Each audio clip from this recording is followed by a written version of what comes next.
चार मीनार के दामन में नफरत छोड़ो भारत जोड़ो नारे।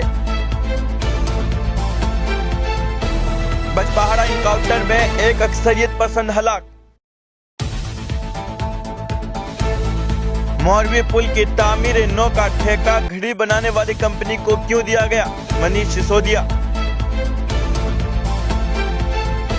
तालिबान ने खवातीन सिक्योरिटी यूनिट शुरू किया। त्रिपुरा में कांग्रेस हामियों पर हमला, कम से कम 8 जख्मी।